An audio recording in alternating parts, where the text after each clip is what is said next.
that I look horrible, but I want to officially open this vlog as soon as possible because I'm going to be mood reading my way through Witchathon this week. I always participate in Witchathon, but this weekend I am graduating, so I just know that I'm going to lose a lot of time because my family is in town and all of that, so I'm just going to pick up a book. I have no intention of finishing these books. I just want to start them. I just want to get them started. I just want to gear up for summer, gear up for the next part of my life, which is I got a job, like a career-y job, and I start that after the weekend too. So I have a lot of good, fun things going on, but I want to just relax. So I decided not to do a TBR for Witchathon. It seemed like the perfect readathon to do that because Rhiannon really does a really good job of setting up prompts that allow you to relax. One of them is like read by the pool. Rhiannon, thank you so much. But yeah, I'm gonna get dressed, put some makeup on so I'm not vlogging looking like this, and then I'm gonna get started. Okay, the first one is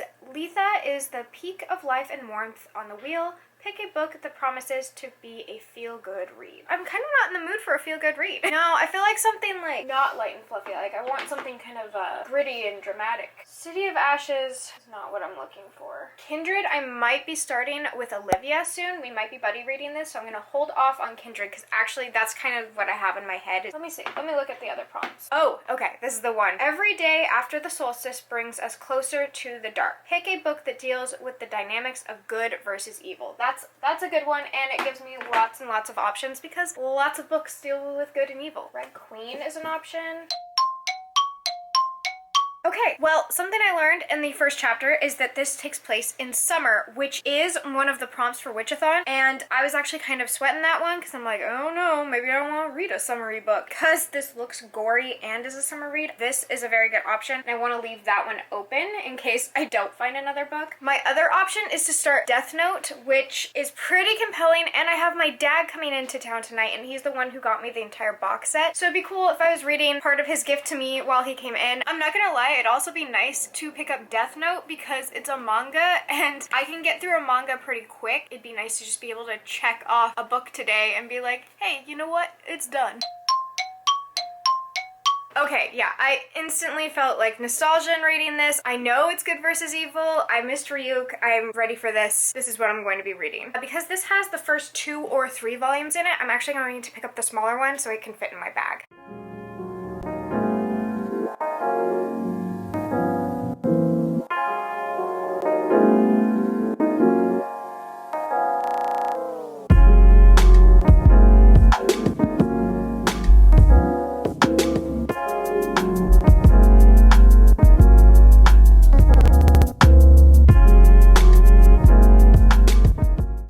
So I'm at my grandma's house now. I'm just getting a little bit more of Death Note read, but I got here and there was a package. There were a lot of things in it, but one thing that was a standout to me and that I had to grab was Call Down the Hawk by Maggie Stiefvater. This isn't the full arc. This is the 8-chapter sampler. It is on Goodreads, so you don't have to have the physical copy in order to read this, but I really, really, really want the physical copy, and I have such a hard time reading on screens. And Madison from Princess of Paperback sent this to me along with so many other things like this pin which Chapter Kate made for all the booktubers at BookCon, and a Star Wars pin. There were some other arcs she sent too, but I have to admit, even though that this is not the full arc, it's one of the things I'm most excited about. If there isn't ever a specific mood for me, it's reading the Raven Cycle series, and to have the next installment in that world which focuses on the Lynch brothers and Ronan Lynch, who is my favorite character in the Raven Cycle series. That's my mood. I can't think of a better mood read. So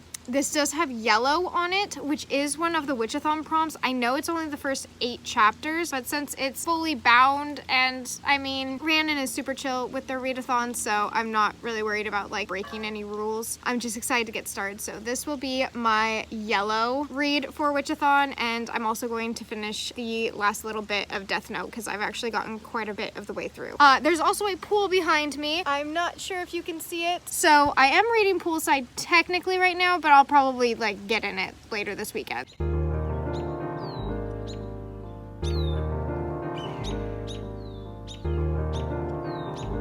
The more that you read, the more you will know, the more that you learn, the more places you'll go. Wow.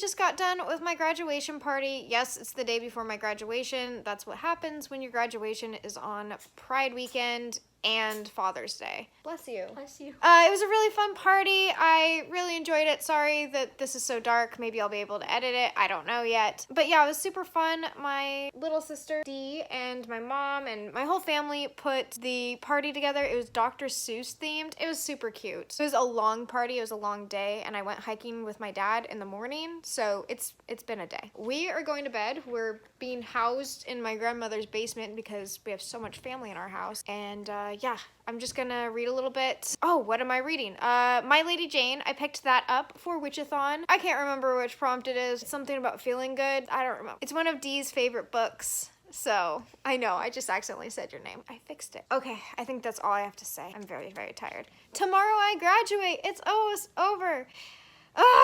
Okay, just a quick update. I'm about to graduate and I'm really nervous, and also I'm in Slytherin colors and I'm a Gryffindor. So, just want to make that clear. That's it. That's the entire update. That's the end. Okay, so apparently this entire thing is like 3.5 hours long. So I have my audiobook hooked up and I downloaded My Lady Jane so that I had something to do for 3 hours. Yeah, that's, I think, the last update I'll be able to give you guys before I graduate. So, yay!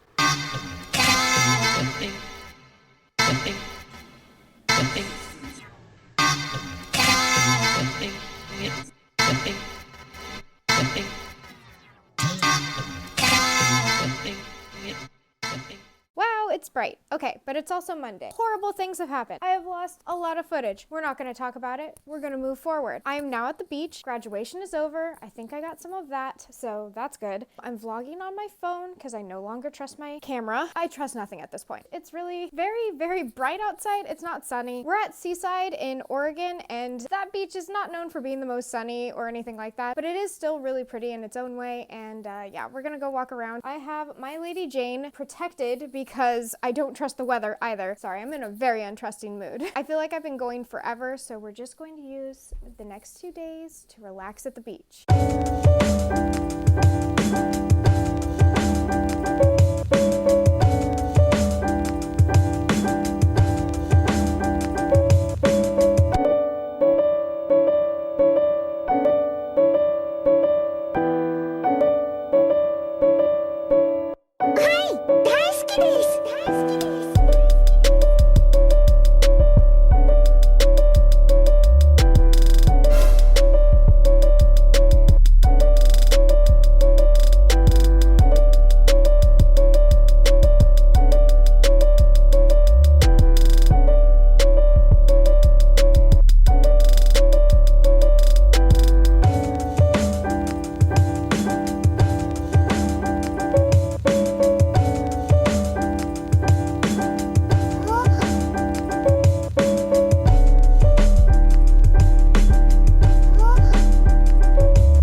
Chapter 6 of My Lady Jane. At first I thought I didn't like it. Like, I really had to decide if I was going to like this book or not. I could either decide I hated this book and like be tortured all the way through it, or I could like lean in and hope that everything would be okay. So this is a satirical story of Lady Jane Grey, and I really was not expecting it to be as funny as it is, which is great. I mean, it's actually funny. I just wasn't sure about it, so I set it down for like a hot second, picked up Twitter and was like, okay guys, do we actually like this? Is this what's happening? Like, should I try again? Do I lean into it? I pretty much needed to know, can I trust it? Can I just go, I'm trusting that this cheesiness will be worth it in the end, that I can just go with this and I'll be satisfied, and people told me to push on and push ahead. I've enjoyed it so far. It has a magic system, which I did not see coming. It has shape-shifting people. Overall, it's very different, but it's fun and I'm enjoying it. I am going to set it down though, because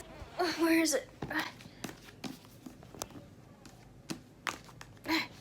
Because I'm picking up, it's upside down, A Curse So Dark and Lonely by Bridget Kammermeyer. So I'm really excited. I had no intention of picking this book up. I still have to figure out where it fits into my Witchathon prompts.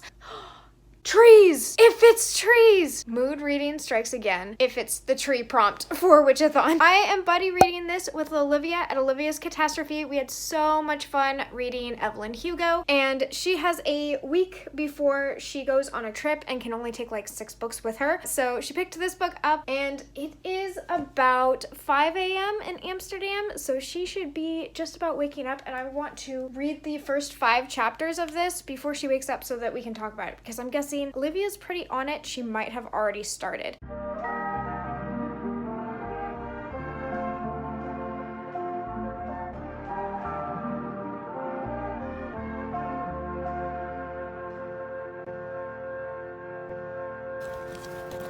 guy let us in to pick our favorite juice. I don't think we're supposed to be in here, but we picked like a lot of different juices.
Mom. She didn't fall out. I wouldn't film on this one. I'm not going to film on this one, but we are going for a second round. We are experienced tilt-whirlers, and we know exactly what we're doing.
actually it's afternoon now. I have been reading this, and guys, I love this book. I really like Harper, the main character. I am intrigued by like all of the characters in this book. They're all doing their jobs being interesting. Harper, our main character, is being really realistic in the depiction of like kidnapping, which I feel like isn't often done well in Beauty and the Beast retellings, which this is. And then there's also the witch. I won't get too much into the witch because I like how it slowly unfolds. I really did not like the Disney retelling where it's like this angelic angel witch who's like teaching a moral lesson because, okay, soapbox real quick, she ain't that great. She turns all the servants and a small child into like furniture. Like they aren't sat on enough. Are you kidding me? These people have to put up with the beast every day, and you're gonna punish them. You can take 10 seconds of his mistreatment, but you're going to punish all of his servants. Okay, so I like this witch better because it makes more sense to me. She doesn't seem altruistic. She seems honestly like a badass bitch. I am just really enjoying this book. I'm trying not to fly through it because Olivia and I are reading 5 chapters a day, but the chapters are very short and they're going very quickly. I am in my pajamas. I just got out of a work meeting. I was dressed for the work meeting. I just got into my pajamas after the work meeting because I'm gonna work from home. That's all that's really happening right now, which is great because it's nothing and I haven't done nothing in a while, it feels like. So I'm excited to just kind of work from home, read a little, stay in my pajamas. These are my vibes. I'm ready to just do basically nothing. All right, I've been pretty MIA all day, just reading, relaxing, nothing really to report, but I'm taking Belle to the vet. So she has to do monthly vet visits. She's on medication and a special diet. So we have to go get that done. And then I'm going to go back and just read more. This is great, guys. I get to just read during my reading vlog. It's stupendous.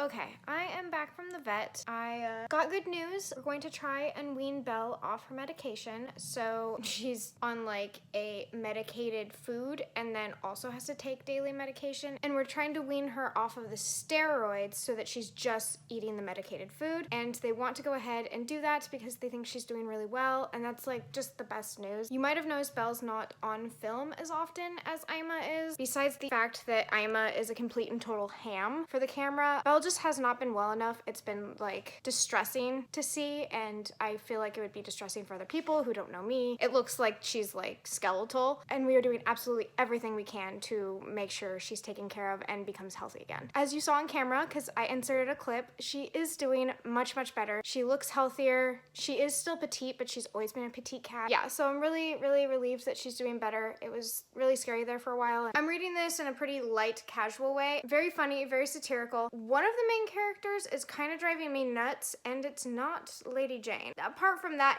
it's all in good fun though. If you do go into this book, don't go in with incredibly high expectations of being blown away. Go into it having fun, and I think you'll have a lot of fun. On the other hand, this book it's driving me mad how much I love this book. I feel like I'm really connecting with the main character and really enjoying her, and also reading from a different perspective. So I really like that. Bridget Kemmerer is not a casual author whatsoever. I think that they've thought of just about everything.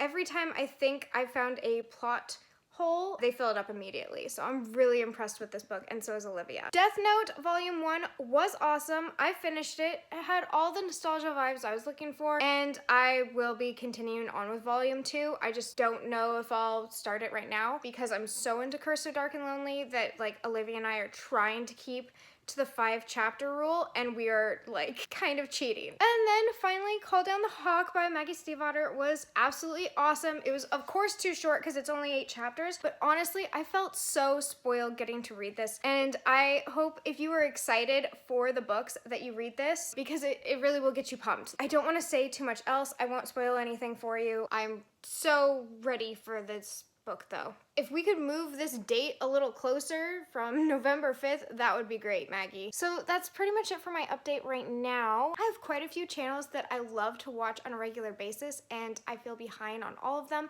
so I created a watch later, and I'm just so excited to see them. If you don't see yourself in the watch later and you know that I watched your channel, just know that I've already watched you. I'm caught up. These are people I'm not caught up on. I'm just so excited because I love all of their faces so much. I just love the uniqueness of everyone's channels. I don't get sentimental about a lot of things at all. it's Aquarius thing, I guess. Seeing everyone's different openings and like everyone's intros and talking about books they love and all the different personalities everyone has, just really like, it does all the tingly good stuff in my heart that I just love. I have never been a part of a community like this. As someone who practices witchcraft solitarily and who is an introvert, I've always been very solitary. Yeah, being part of this community, anytime there's any interaction like that where I'm watching your videos or I'm replying to your comments or I'm reading your comments, I get that sense of like warmth. It's all really dumb. But pretty much I love you all, and I'm gonna go catch up on all your videos.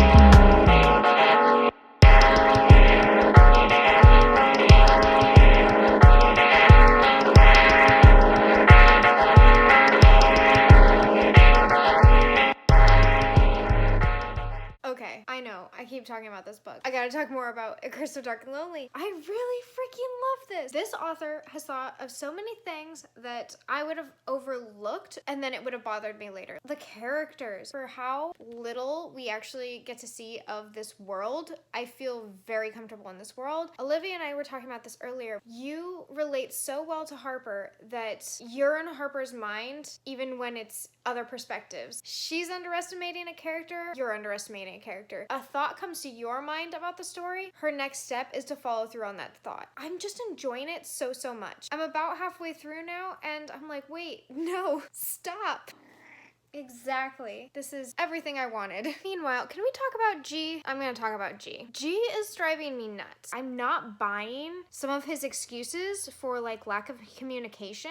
And I guess, okay, just to sum up my thoughts on this, because I am not going to finish this for Witchathon, so this is your last chance before my wrap up to be like, what did you think? I think that this book is not what I thought it was going to be, and it really took a lot for me to just kind of roll with it. I guess it's just not my type of read, but it's still really clever and fun. So I'm gonna give you a quick summary of this, just in case you just had no idea what this book was about. You have Lady Jane Grey, who really loves to read. As a total introvert, she's practically a booktuber. So then you also have Edward, who is a king who is dying. You find out in like the first scene, so don't at me. And then you have G, who is the son of a duke who is married to Jane Grey. There are these magical people called Ethians. So you have Ethians who change into different animals. They have no control over it, and Jane is obsessed with them.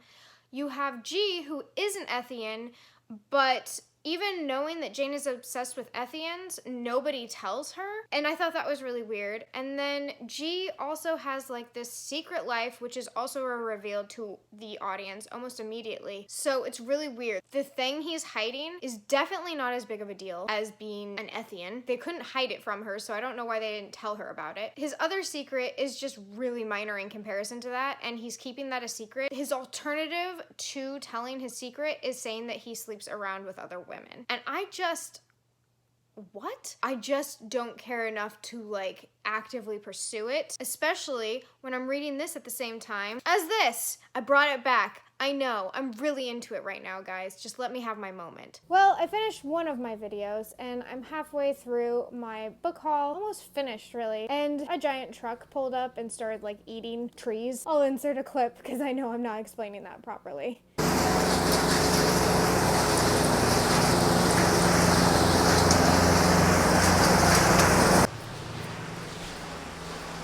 I thought I hated leaf blowers. I think I hate leaf eaters more. But like I said, I'm mad. I'm going to start editing the first video, let my battery charge on my camera, and wait until this dude is done eating trees to continue filming.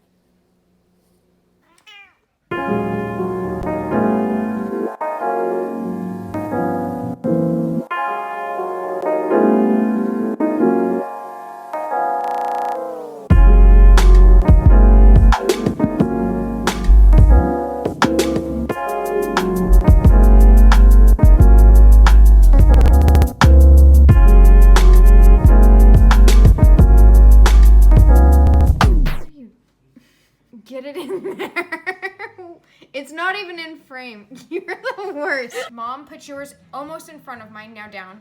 Okay, no. What are you doing? Pull back so you're out of frame. Pull back so you're out of frame. There you go. Why do you have to block mine out? I don't want to suck at this. All right, guys. Hi. Okay, so last night was super awesome. It was also the end of Witchathon. It was summer solstice. We ended up getting dilly bars from Dairy Queen, which was random. It was all really good and sweet, and we all just kind of hung out. And I feel like essentially that's what solstice is for me. It's being able to just enjoy life and enjoy what's going on around you. I am super excited to post this vlog, if only because it's finally finished. It feels like it's been a super long week, and I feel like I have a lot of editing to do. I'm going to start editing this. Yeah, I've barely started. I hope to have it up soon, but thank you to all of you who stuck through it. I hope it's not terribly long, and I hope you're enjoying the sun or more stars wherever you are. And until next time, bye!